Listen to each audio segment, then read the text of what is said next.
ചെയ്യുന്നത് കണ്ടാൽ തിരുത്തണം, തിരുത്തേണ്ട രീതിയിൽ തിരുത്തണം. അത് വേറെ നിയമം.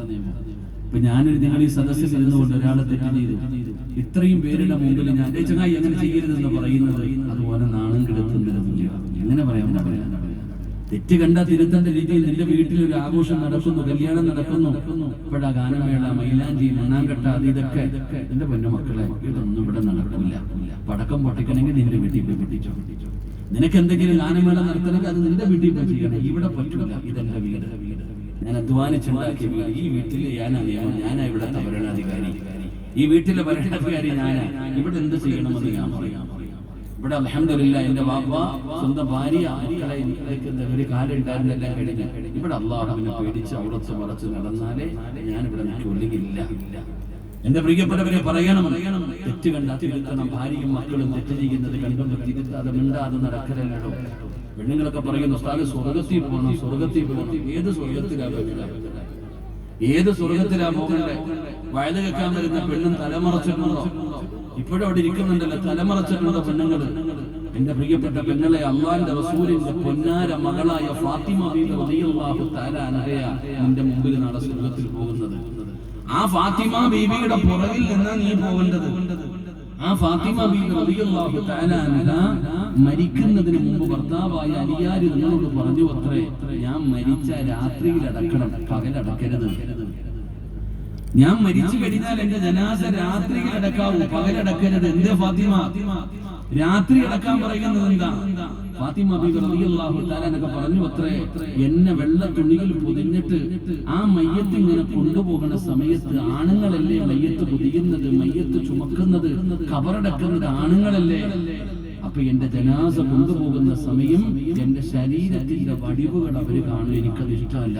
അതുകൊണ്ട് എന്നെ രാത്രിയിൽ ഖബറടക്കിയാൽ മതി. നമ്മുടെ പെണ്ണുങ്ങള് കടയിൽ പോയി ഫർദ വാങ്ങും, ഇട്ട് നോക്കിയിട്ടാ വാങ്ങണേ. ആ ഡ്രസ്സ് വാങ്ങുന്നത് തന്നെ ഇട്ട് നോക്കിയിട്ടാ. എന്നിട്ട് അത് വീട്ടിൽ കൊണ്ടുവന്നിട്ട് രണ്ടാമതൊന്നും സ്റ്റിച്ച് ചെയ്യും. കാരണം എന്താ? ജിമ്മ്, ശരീരത്തിന്റെ ബോഡി ഒന്ന് പുറത്തു കാണാൻ അല്ലാഹു നമുക്ക് ഈമാൻ നൽകി അനുഗ്രഹിക്കുമാറാകട്ടെ. അതുകൊണ്ട് എന്റെ പ്രിയപ്പെട്ട സഹോദരങ്ങളെ, തെറ്റ് കണ്ടാൽ തിരുത്ത്. ആ തെറ്റ് തിരുത്തുന്ന ഒരു സ്വഭാവം അത് അല്ലാഹു പ്രത്യേകമായി ഈമാൻ എഴുതിയവർക്ക് കിട്ടുന്ന ഒരു വലിയ ഗുണമാണ്. അങ്ങനെ തെറ്റ് തിരുത്തുന്നവർക്ക് അല്ലാഹു തരുന്ന പ്രതിഫലം ഇവിടെ ചിലപ്പോൾ നാണക്കേടും ഒറ്റപ്പെടുത്തലും പരിഹാസവും കളിയാക്കലും. ഒരു പുതിയ തങ്ങൾ വന്നേക്കുന്നു, വലിയ മഹാൻ വന്നേക്കുന്നൊക്കെ നിന്നെ കളിയാക്കാൻ എന്താ ചെയ്യട്ടെ? നാളെ അല്ലാഹുവിന്റെ കോടതിയിൽ ചെല്ലുമ്പോ അല്ലാഹു പറയും, നീ അടുത്തേക്ക് വന്നോ, ഇന്ന് വിചാരണയില്ല, മുഖ സ്വർഗ്ഗത്തിൽ. നീ പൊക്കോ, ഹജ്ജ് ചെയ്തതിന്റെ പ്രതിഫലമല്ല, ഉംറ ചെയ്തതിന്റെ പ്രതിഫലമല്ല, ഖുർആൻ പഠിച്ചതിന്റെ പ്രതിഫലമല്ല, സദക്ക കൊടുത്തതിന്റെ പ്രതിഫലമല്ല. ഒരു തെറ്റ് തന്നെ കണ്ണിന് മുമ്പിൽ കണ്ടപ്പോൾ അത് തിരുത്തിയ ഒറ്റ കാരണം കൊണ്ട് നാളെ വിചാരണയില്ലാതെ അല്ലാഹു സ്വർഗ്ഗത്തിലേക്ക് കടത്തിവിടും. അല്ലാഹു അക്കൂട്ടത്തിൽ നമ്മളെ പെടുത്തുമാറാകട്ടെ. അല്ലാഹു അക്കൂട്ടത്തിൽ നമ്മളെ പെടുത്തുമാറാകട്ടെ. അതുകൊണ്ട് എന്റെ പ്രിയപ്പെട്ട സഹോദരങ്ങളെ, അൽഹംദുലില്ലാഹ് റജബ് മാസമാ. എനിക്ക് പ്രത്യേകമായി പറയാറുള്ളത് റജബ് മാസമാണ്. വയനാടിന്റെ പരിസരത്തുള്ള എന്റെ പ്രിയപ്പെട്ടവരോട് പറയുന്നു, റജബ് മാസമാ പെങ്ങളെ, മക്കളെ, ന്യൂഇയറൊക്കെ കടന്നു വരുന്നുണ്ട്. ഫ്രീ ആയിട്ട് എല്ലാം നിങ്ങളുടെ പരിസരങ്ങളിൽ ലഭിക്കുന്നുണ്ട്. പൈസ ഇല്ലാതെ എല്ലാം കിട്ടുമടാ ചെറുപ്പക്കാരാ. മക്കളെ, ഇത് അല്ലാഹുവിന്റെ മാസമാ, അല്ലാഹുവിന്റെ മാസമാ, മറക്കരുത്. റജബുൻ അല്ലാഹുവിന്റെ മാസമാണെന്ന് മറക്കരുത്. അല്ലാഹുവിന്റെ മാസമാണ് റജബ്. വെറുതെ വിടില്ല പടച്ച റബ്ബ്, വെറുതെ വിടില്ല പടച്ച റബ്ബ്. അതുകൊണ്ട് സൂക്ഷ്മത പുലർത്തണേ. ആവശ്യമില്ലാത്ത വൃത്തികേടുകൾക്ക് കൂട്ടു നിൽക്കരുത്. 2025 വിട പറയുമ്പോ പറയുന്ന മജ്‌ലിസിലിരുന്നോ, നിസ്കാരപ്പായിരിരുന്നോ, നന്മകൾ ചെയ്തോ. പുതുവർഷത്തെ പടച്ചവനെ നന്മ ചെയ്തുകൊണ്ട് സ്വീകരിക്കാൻ തയ്യാറാകുക. പരിസരങ്ങളിലൊക്കെ അതാ ഡിസംബർ 31 വഅദ് നടക്കുന്ന മജ്‌ലിസുകൾ ഉണ്ടല്ലോ, ഉണ്ടെങ്കിൽ പോകുക. എല്ലാ വർഷവും പടച്ചവനെ ഞാനും അതാ ഒരു ഡിസംബർ 31 നിങ്ങളുടെ പരിസരത്ത് വന്ന് വഅദ് പറഞ്ഞിട്ടുണ്ട്. കഴിഞ്ഞ വർഷം പടച്ചവനെ വേങ്ങരയിലായിരുന്നു. ഇൻഷാ അല്ലാഹ് ഈ ഡിസംബർ 31 പടച്ചവരെ അതാ വേങ്ങരയുടെ പരിസരത്ത് യതീംഖാനയ്ക്ക് വേണ്ടി പ്രസംഗം നടത്തുകയാ. എന്തിനാണെന്നറിയോ? പടച്ചവനെ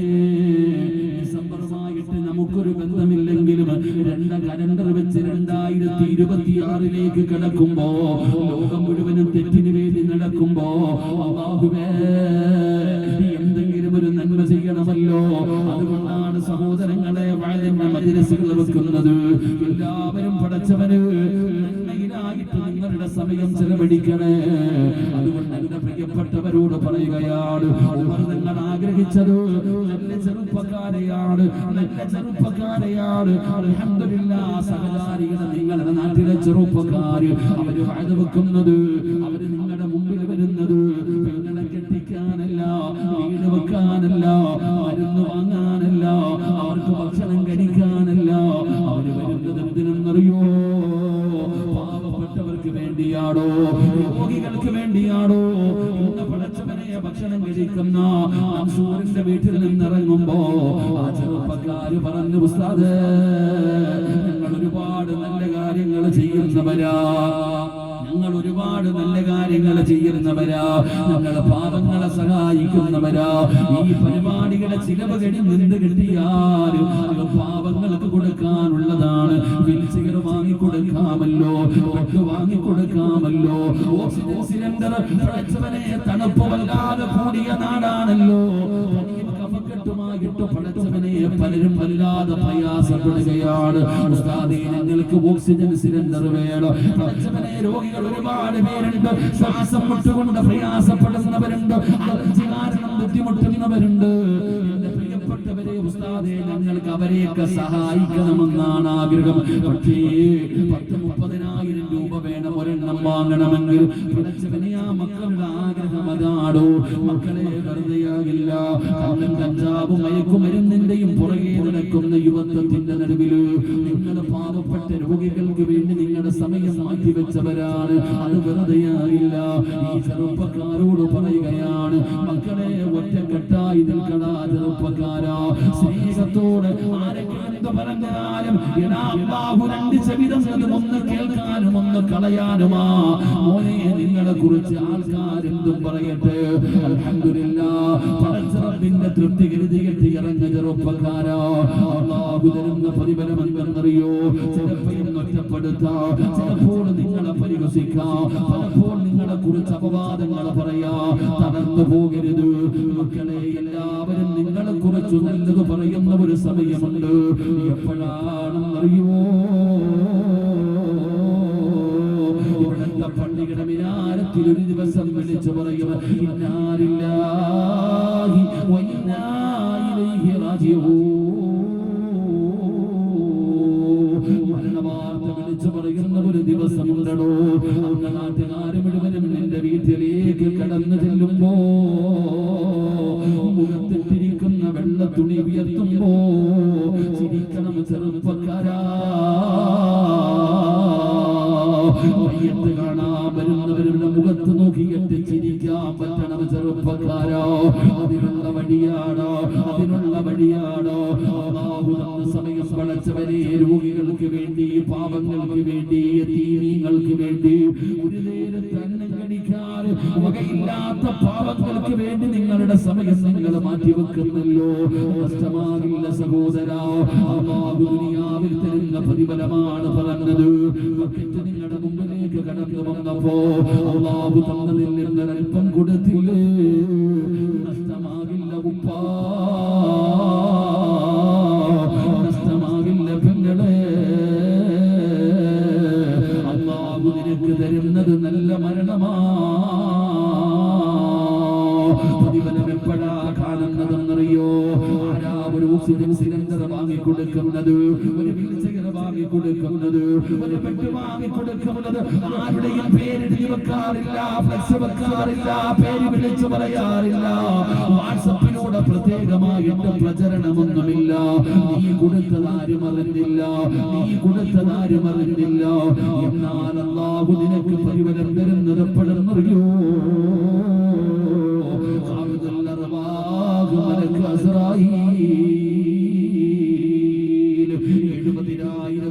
വരുന്ന ഒരു സംഘവുമായി, 70,000 വരുന്ന ഒരു സംഘവുമായി ആകാശത്ത് നിന്നിറങ്ങി വരികയാ. മക്കളെ കണ്ടിട്ടുണ്ടോ? 70,000 പേര് സമസ്തയുടെ 90ാമത്തെ വാർഷികം ആലപ്പുഴയിൽ നടന്നപ്പോ കണ്ടവരല്ലേ സഹോദരാ. പടച്ചവനെ അല്ലാഹ്, ഇനി അങ്ങനെ ഒരു മജ്‌ലിസ് കാണാൻ, ലക്ഷങ്ങളെ പങ്കെടുക്കുന്ന ഒരു മജ്‌ലിസ് കാണാൻ പടച്ചവനെ ഞാനും നിങ്ങളും ദിവസങ്ങൾ എണ്ണി കാത്തിരിക്കുകയാ. ഫെബ്രുവരി 1 ഫെബ്രുവരി അധിവാരമാകാൻ കൂടേക്ക് പടച്ചവനെ ലക്ഷങ്ങൾ സഞ്ചരിക്കുകയാണ്. സമസ്ത വിളിക്കുകയാണ് 100ാമത്തെ വാർഷികത്തിന് വേണ്ടി. സമസ്ത എന്ന് പറയുന്ന ഈ കൊടുംവൃക്ഷമുണ്ടല്ലോ, ഈ പ്രസ്ഥാനമുണ്ടല്ലോ, അവിടെ നിന്ന് വിളിക്കുമ്പോ പടച്ചവനെ ലക്ഷക്കണക്കിന് പേര് ഒരുമിച്ച് കൂടാ കാത്തിരിക്കുകയാ. അല്ലാഹുവേ, ആ മജ്‌ലിസിൽ നിന്ന് പങ്കെടുക്കാൻ ഭാഗ്യം തരണേ അല്ലാഹ്.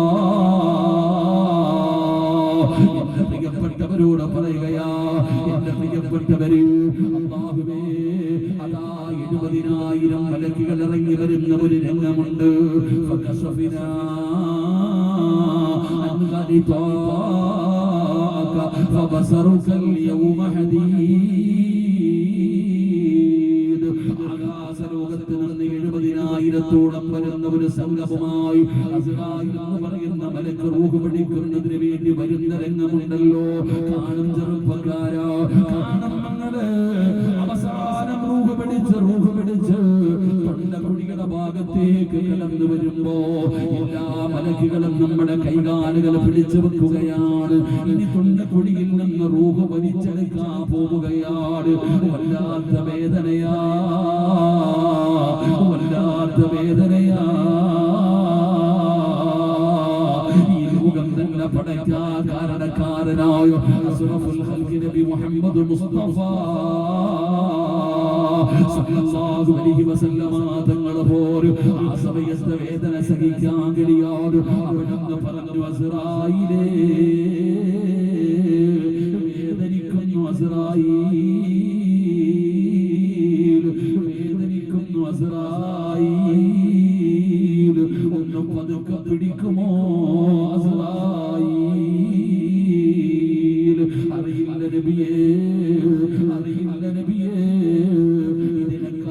മയമായി റൂഹ് പിടിക്കാൻ എനിക്കറിയില്ല നബിയേ. അല്ലാഹുവിന്റെ റസൂൽ എഴുന്നേൽക്കുകയാ, തിരിഞ്ഞും മറിഞ്ഞും കിടക്കുകയാണ്. അടുത്തിരിക്കുന്ന പാത്രത്തിനകത്ത് നിന്ന് വെള്ളം കോരിയിട്ട് മുഖത്തേക്ക് വിളിക്കുകയാണ്. അല്ലാഹുവിന്റെ റസൂൽ പറഞ്ഞു, ആയിഷ, ഇന്നലിൽ മൗതി ലസകറാ, മരണത്തിന് വേദനയാ ആയിഷ. ഖുർആനിലെന്ന് പറഞ്ഞു ചെറുപ്പക്കാരാ, കുല്ലു നഫ്സിൻ ദായിഖത്തുൽ മൗത്ത്. മരണത്തിന് വേദനയുണ്ടെന്ന് ഞാനല്ല പറഞ്ഞത്, അല്ലാഹുവാ, അല്ലാഹുവാണ് പറഞ്ഞത്. മരണത്തിന് വേദനയുണ്ടെന്ന്, മരണത്തിന് വേദനയുണ്ടെന്ന്. അതുകൊണ്ട് സഹോദരാ, അല്ലാഹുവിന്റെ റസൂൽ പറഞ്ഞു മരണത്തിന് വേദനയുണ്ടെന്ന്. അതുകൊണ്ട് എന്റെ പ്രിയപ്പെട്ടവരോട് പറയുകയാണ്, ആ മരണം എളുപ്പമാകണോ? ആ മരിക്കുന്ന സമയമല്ല കണ്ണിന്റെ മുമ്പിലും മലക്കുകൾ കൊണ്ടുവന്നിട്ട് കാണിച്ചു തരികയാണ്.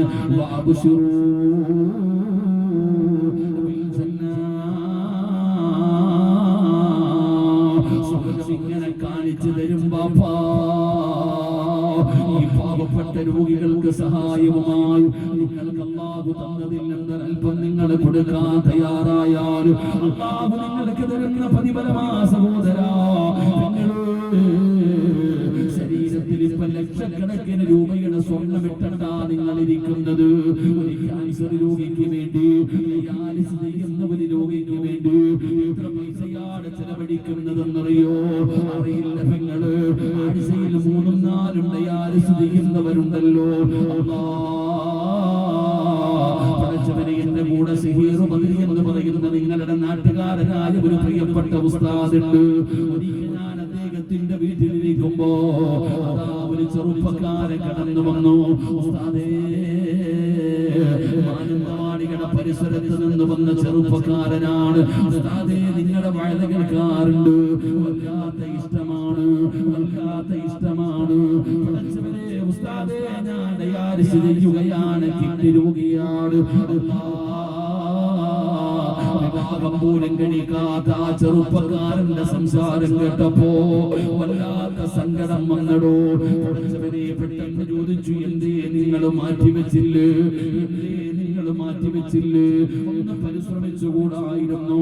ആ സഹോദരൻ പറഞ്ഞു, ഉസ്താദേ മാറ്റിവെച്ചതാ ഉസ്താദേ, കിഡ്നി മാറ്റിവെച്ചതാ ഉസ്താദേ, പക്ഷേ ഫെയിലായി പോയി. പിന്നീട് അത് ഫെയിലായി പോയി. അവിടെ ചോദിച്ചു, എന്തേ നിങ്ങൾ ശ്രദ്ധിച്ചില്ലേ, നിങ്ങൾ ശ്രദ്ധിച്ചില്ലേ, മരുന്ന് കഴിക്കാറില്ലായിരുന്നു? ആ സഹോദരൻ പറഞ്ഞു, ഉസ്താദേ മരുന്ന് കഴിക്കുന്നത് കുറവായിരുന്നു, മരുന്ന് കഴിക്കുന്നത് കുറവായിരുന്നു. 2 ദിവസം 3 ദിവസം കൂടുമ്പോഴാണ് മരുന്ന് കഴിക്കുന്നത്. ഓരോ ദിവസവും എല്ലാ ദിവസവും മരുന്ന് കഴിക്കണം, പക്ഷേ ഞാൻ ഇടവിട്ടാണ് കഴിക്കുന്നത്. ചോദിച്ചു, എന്തേ നിങ്ങൾ ഇങ്ങനെ ചെയ്തത്, എന്തേ നിങ്ങൾ എല്ലാ ദിവസവും മരുന്ന് കഴിക്കാതിരുന്നത്? സങ്കടത്തോടെ പറഞ്ഞു, ഉസ്താദ് ഒരാഴ്ചയിൽ 7000 6000 7000 രൂപ വേണം മരുന്ന് വാങ്ങാൻ. പൈസയില്ല ഉസ്താദ്, പൈസയില്ല ഉസ്താദ്. കണ്ണ് നിറഞ്ഞു പോയടോ. അല്ലാഹുവേ ആ ചെറുപ്പക്കാരന് ശിഫ കൊടുക്കണേ അല്ലാ, ആഫിയത്ത് കൊടുക്കണേ അല്ലാ. പടച്ചവനെ കിഡ്നി രോഗം കാരണം പൈസ പോകുന്നത് അറിയാറില്ലടോ. ക്യാൻസർ പടരുന്ന പോലെ പടരുകയാണ്. ഓരോ കുടുംബങ്ങളിൽ രോഗികൾ വല്ലാതെ വർദ്ധിക്കുകയാണ്. അങ്ങനെയുള്ള പാവങ്ങൾക്ക് സഹായം ചെയ്ത പെങ്ങളെ, ലക്ഷക്കണക്കിന് രൂപയുടെ സ്വർണ്ണമിട്ടുകൊണ്ടിരിക്കുന്ന ഉമ്മ, നിങ്ങളുടെ നാട്ടിലെ ഒരു പാവപ്പെട്ട രോഗിക്ക് വേണ്ടി പടച്ചവനെ നിനക്ക് എന്തെങ്കിലും ഒന്ന് കൊടുക്കാൻ കഴിഞ്ഞാ അല്ലാഹു തരുന്ന പ്രതിഫലം എന്തെന്നറിയോ? പേര് വിളിച്ചു പറയൂല, നീ ആരാണെന്ന് എല്ലാവരെയും നോക്കെന്ന് പറഞ്ഞ് കാണിക്കൂല. അല്ലാഹു തരുന്ന പ്രതിഫലം എന്തെന്നറിയോ? നീ മരിക്കുന്ന സമയത്ത് കണ്ണിന്റെ മുമ്പിൽ കാണിച്ചു തരികയാ, വാബുശിറൂ ബിൽ ജന്നാ, സ്വർഗ്ഗം ഇങ്ങനെ കാണിച്ചു തരും പെങ്ങള്. സ്വർഗ്ഗം കണ്ടിട്ട് മരിക്കാം.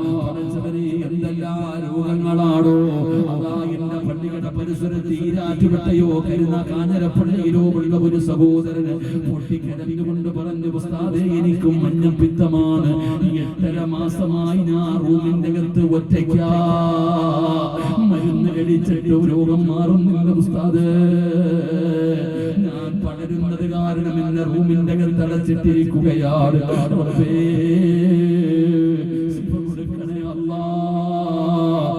കൊടുക്കണേ അല്ലാ. എന്റെ പ്രിയപ്പെട്ട ഉമ്മമാരോട് സഹോദരങ്ങളോട് പറയുകയാണ്, പലരും രോഗം പിടിച്ച് കിടക്കുന്നുണ്ടോ, എഴുന്നേക്കാൻ പറ്റാതെ നടക്കാൻ പറ്റാതെ കിടന്ന കിടപ്പിൽ കിടന്നു മലമൂത്ര വിസർജനം നടത്തുന്ന പാവപ്പെട്ട രോഗികളുണ്ടോ. അവരുടെ സങ്കടം നമുക്കറിയാനിട്ടാ, അവരുടെ പ്രയാസം നമുക്കറിയാനിട്ടാ. പടച്ചവരെ എഴുന്നേക്കാൻ പോലും കഴിയാതെ കിടന്നവരുടെ ശരീരത്തിന്റെ പുറം ഭാഗത്തെ തൊലികൾ പോലും പൊട്ടിയ ഉപ്പമാരുണ്ടോ.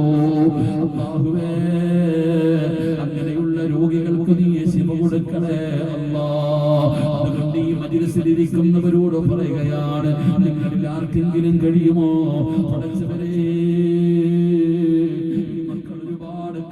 പ്രവർത്തനം നടത്തുന്നവരാണല്ലോ, അങ്ങനെ എഴുന്നേറ്റും പുറത്തു വന്ന് ബാത്റൂമിൽ പോകാൻ പോലും പറ്റാത്ത അവസ്ഥയിൽ കിടക്കുന്നവർക്കൊരു വീൽചെയർ സഹായമല്ലേ. വീടിനകത്ത് കിടക്കുന്ന ബെഡിനകത്ത് കിടന്നിട്ട് പുറത്ത് തൊലിയൊക്കെ പൊട്ടിപ്പോകുന്നല്ലോ. ഒരു ബെഡ് വാങ്ങിച്ചു കൊടുക്കാൻ നിങ്ങളിൽ ആർക്കാ കഴിയുന്നത്? ഓക്സിജൻ സിലിണ്ടർ വേണമല്ലോ. ചെറുപ്പക്കാരാ, ഒരു നിമിഷമൊന്ന് അല്ലാഹ്, ഒരു നിമിഷമൊന്ന് ശ്വാസം മുട്ടിയാ എന്തൊരു പ്രയാസമാണെന്നറിയോ. ഈ തണുപ്പത്ത് അങ്ങനെ കഷ്ടപ്പെടുന്ന ഒരുപാട് പേര് നിങ്ങളുടെ നാട്ടിലുണ്ട്. അവർക്കൊരു സഹായത്തിന് വേണ്ടിയാണ് സംഘാടകർ നിങ്ങളുടെ മുമ്പിലേക്ക് കടന്നു വരികയാണ്. ആരോടും നിർബന്ധിക്കുന്നില്ല, പിടിച്ചു പറിക്കുന്നില്ല. റജബ് മാസത്തിൽ പടച്ചവരെ അല്ലാഹു അല്ലാഹു മനസ്സ് കൊടുത്തവർക്കല്ലേ കൊടുക്കാൻ കഴിയൂ. അല്ലാഹു മനസ്സ് കൊടുത്തവർക്കല്ലേ കൊടുക്കാൻ കഴിയൂ. മനസ്സറിഞ്ഞുകൊണ്ട് ഉസ്താദേ ഞാൻ വാങ്ങിത്തരാ, അല്ലാഹു തന്നതിൽ നിന്നൊരൽപ്പം ഞാൻ തരാ. ഒരു പ്രതിഫലം ഖുർആൻ പറയുകയാ, ഒരേ ഒരു പ്രതിഫലം ഖുർആൻ പറയുകയാ. ഇന്നല്ലാഹ അസ്തറാ മിനൽ മുഅ്മിനീന അൻഫുസഹും വഅംവാലഹും ബിഅന്ന ലഹുമുൽ ജന്ന. സ്വർഗമാണ് പ്രതിഫലം. ആർക്കാണ് വേണ്ടത്? ആർക്കാണ് വേണ്ടത്? ഒരു സ്വർഗം ആർക്കാണ് വേണ്ടത്? അല്ലാഹു ചോദിക്കുകയാണ്, സഹോദരാ, ഈ നാട്ടിലെ ഒരു പാവപ്പെട്ട കുടുംബത്തിന് നിനക്കൊന്ന് സഹായിക്കാൻ കഴിഞ്ഞാൽ അല്ലാഹുവിന്റെ വിശുദ്ധമായ ഖുർആൻ പറയുന്നു, നിങ്ങൾക്ക് സ്വർഗം തരാം, നിങ്ങൾക്ക് സ്വർഗം തരാം. അല്ലാഹു നമുക്ക് ഈമാൻ നൽകുമാറാകട്ടെ. അതുകൊണ്ട് ഇൻഷാ അല്ലാഹ് ഞാൻ ആരെയും പറഞ്ഞു വെച്ചിട്ടോ നിർബന്ധിച്ചിട്ടോ ഒന്നുമില്ല. എനിക്കറിയാം സുഖമില്ലാതെ കിടന്നാലുണ്ടാകുന്ന പ്രയാസം എന്താണെന്ന്, അത് അനുഭവിച്ചതുകൊണ്ട് എനിക്കറിയാം. അതുകൊണ്ട് ഇൻഷാ അല്ലാഹ് അല്ലാഹുവേ, ഈ മജ്ലിസിൽ ഇരിക്കുന്ന ഏതെങ്കിലും ഒരു മനുഷ്യൻ അല്ലാഹുവേ അങ്ങനെ കഷ്ടപ്പെടുന്ന രോഗിക്ക് എന്താ ഓക്സിജൻ സിലിണ്ടറിലെ ശുദ്ധമാകട്ടെ. അൽഹംദുലില്ലാഹ് അത് അനത്തുറാവും ഒരെണ്ണത്തെത്തുറ 38,000 രൂപയാണത്. എന്റെ പ്രിയപ്പെട്ടവരെ, നിങ്ങളുടെ നാട്ടിൽ അതൊരു വീട്ടുകാർക്ക് കൊടുക്കാനല്ല, ആർക്കാണോ ആവശ്യമുള്ളത് അവർക്ക് കൊടുക്കും. അൽഹംദുലില്ലാഹ് എന്റെ പ്രിയപ്പെട്ട സഹോദരങ്ങളെ, നമ്മളെല്ലാവരും അവിടെ ഇരിക്കുന്നു. ആരെങ്കിലും അല്ലാഹു ഇഷ്ടപ്പെട്ടവര് 38,000 രൂപയാണ് അതിന്റെ വില.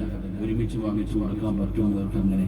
ഞാൻ അങ്ങനെയൊന്നും നിർബന്ധിക്കുന്നില്ല ഉസ്താദെ. ഇൻഷാ അല്ലാഹ് എന്നെ കൊണ്ട് കഴിയുന്ന ഒരു സദഖ, ഒരു 5,000 രൂപ അല്ലെങ്കിൽ ഒരു 10,000 രൂപ ഇൻഷാ അല്ലാഹ് എന്നെ കൊണ്ട് കഴിയുന്നത് ഞാൻ അതിലേക്ക് തരാം. അല്ലാഹു നമുക്ക് ഈമാൻ നൽകി അനുഗ്രഹിക്കുമാറാകട്ടെ. ഇൻഷാ അല്ലാഹ് ആരെങ്കിലും ഒരാൾ ഉസ്താദെ എന്നെ കൊണ്ട് കഴിയുന്ന ഒരു സദഖ, സംഘാടകരോട് ആരെങ്കിലും ഇൻഷാ അല്ലാഹ് ഞാൻ ദുആ ചെയ്യട്ടെ. ഇത്രയും പേരുടെ ഇടയിൽ ഉസ്താദെ ഇൻഷാ അല്ലാഹ് അത് വാങ്ങുന്നതിന് വേണ്ടി ഒരു 5,000 10,000 ഇന്ന് തന്നെ കൊടുക്കേണ്ട, സമാധാനത്തിൽ നിങ്ങൾ കൊടുത്താൽ മതി. അല്ലാഹു ഇഷ്ടപ്പെട്ട ആരെങ്കിലും ഒരാളുണ്ടെങ്കിൽ ഇൻഷാ അല്ലാഹ് ഒന്ന് കൈപൊക്കണം. അല്ലാഹു കബൂലാക്കുമാറാകട്ടെ. ഒരു 3 സ്വലാത്ത് പറ.